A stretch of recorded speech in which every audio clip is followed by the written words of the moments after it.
Ito si Tatay Ciro Bolero, isang apo ng sundalo na nakapangasawa ng Pilipina. Ito daw ay ibinilin sa kanyang tatay. Hindi niya alam paano kasi hindi nakapag-aral sa hirap ng buhay. Katong gipadala nako si mga sir mo nang samaran sir ay makauban sir upat ra mong gipagawa sir Ako ba? Kay- Kalo ka nakilat. nangutana si tatay sir kung makaari ba gid mo diri sir na namang butang sir. Ini nakasulat ko lang ma. Oh. Sa full kasawa. Pero kung ingon ka sir nga katong ingon bitaw nimo sir nga mga kakaning ipakita namong ID sir wala para ba mi ID sir kay sulod tuig pa magawas ang among ID sir. Kuno ni pa kuy. Nan ko Oh, total sir. Naama may diri ni tatay sir. Kaming duha ni tatay sir naama. Ito naman si Nilo Butay, kanyang pamangkin sa tuhod, anak ng kapatid niya sa pangatlong asawa ng kapitbahay nila.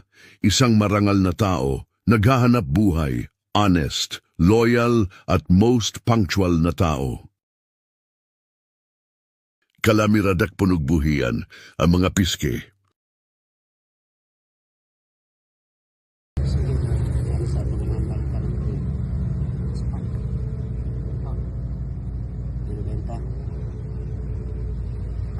Bubuk ko. Naik na siya.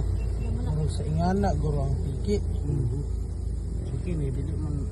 Wala man siya naunsa. Wala na siya. O ginaihang pangalan gid sir. Ay katingala sir nga hugaw kay na sir kay gipanglubong na mo na gyud ta sir. O sir. Kani mo gitistingan na mo tigba sir oh. Gitan-aw na mo sir ba kay natingala may anong porting ito mo tong gitistingan na mo tigba yellow man di ay.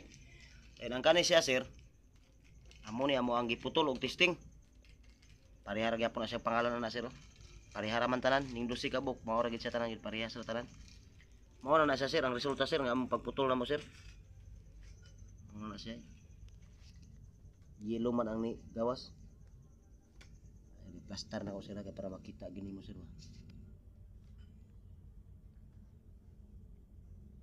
Ah sir. Muna igabasa ka ng gabas sa puthaw sir ba? Okay na siguro na sir.